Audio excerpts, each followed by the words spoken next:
Lecturer Asima চ্যানেলটির পক্ষ থেকে সবাইকে স্বাগত জানিয়ে আজকে আমার 5th রুল নিয়ে হাজির হয়েছি।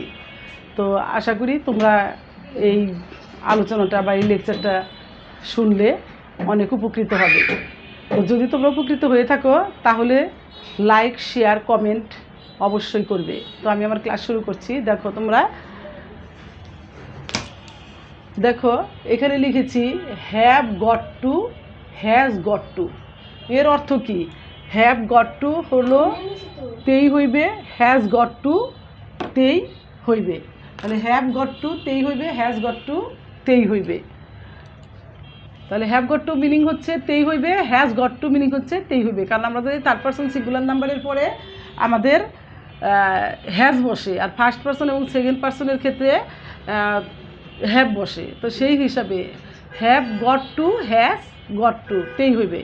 যেমন আমি লিখেছি যে আমাকে ইংরেজি শিখতেই হইবে। তাহলে দেখো আমরা আসি যে আমরা তেই হইবে পেয়েছি, যে তেই হইবে। তাহলে তেই হইবে থাকলে কি হবে? নাম্বার এবং পার্সন অনুসারে আমাদের হ্যাভ গট টু এবং হ্যাজ গট টু বসবে। তাহলে দেখো আই হ্যাভ গট টু, কী শিখতে হবে? ইংরেজি। আই হ্যাভ গট টু, আমাদের যে তেই হইবের ইংলিশটুক আমাদের সাবজেক্টের পরেই বসে দিলাম হ্যাভ গট টু। তারপর আমাদের কি বসাবো? কি শিখতে হইবে? ভার্ব বসাবো, তারপরে শিখতেই হইবে। শিখা ইংরেজি হচ্ছে, তাহলে I have got to learn, LEARN, learn. Object বসাবো, কী শিখতে হইবে? ইংরেজি। তাহলে আমরা ইংলিশ লিখে ফেলবো,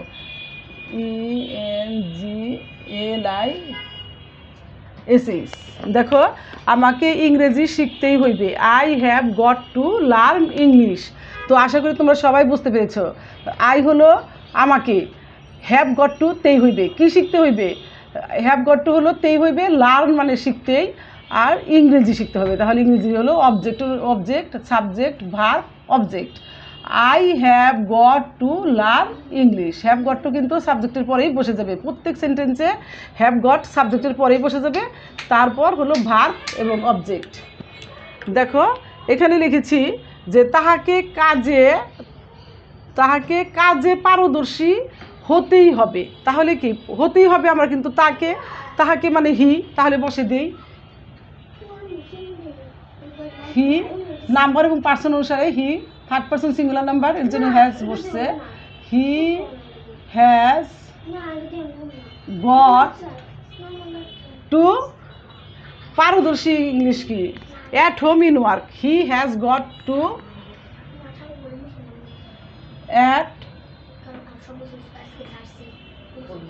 home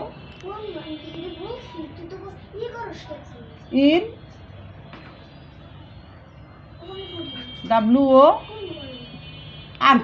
at home in work, at home in work. তাহলে দেখো তাকে কাজে পারদর্শী হতে হবে, he has got to at home in work. তাকে হি, তারপর তেই হইবে, হি হ্যাজ গট টু, পারদর্শী, কাজে পারদর্শী, অ্যাট হোম ইন ওয়ার্ক। তাহলে subject, verb, object, at home in work. দেখো সৈন্য দলকে দেশ রক্ষা করিতেই হইবে, তাতেই হইবে সৈন্য দল। ইংরেজি আমাদের জানতে হবে দি সোলজার, দি সোলজার। তাহলে the soldier, SOLDIER, the soldier team, TEAM, the soldier team মানে সৈন্যদল তেই হইবে। তাহলে যেহেতু সোলজার সৈন্যদল অনেকগুলো, তাহলে have, third person plural number, have got two, রক্ষা করা ইংরেজি কি? সেভ, SAV, সেভ কান্ট্রি, দেশ। তাহলে the country, save the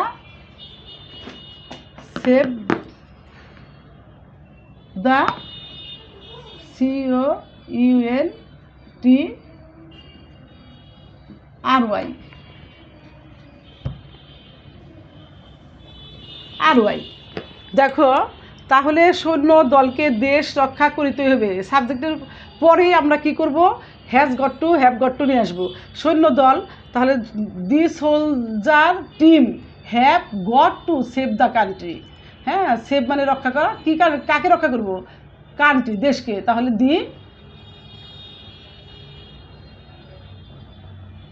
the country, save the country. দেখো, তোমাকে আগামীকাল ঢাকা যেতেই হইবে। তোমাকে, তাহলে you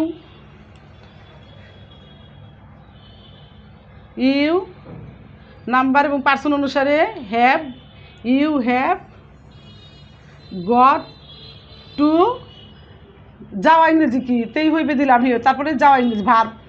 you have got to go মানে যাওয়া, গো টু কোথায়, ঢাকা, অবজেক্ট DHAK, ঢাকা, তারপরে এক্সটেনশন, কোথায়, কবে, আগামীকাল, ঢাকা। তাহলে you have goat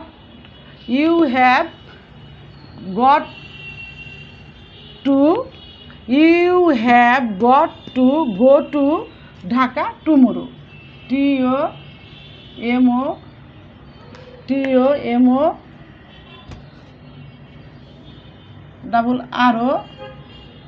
TOMORROW, tomorrow. দেখো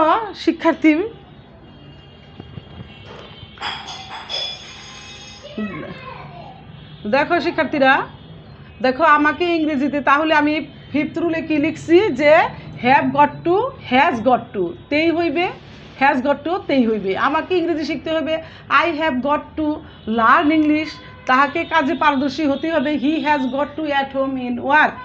সৈন্য দলকে the soldier team have got to save the country.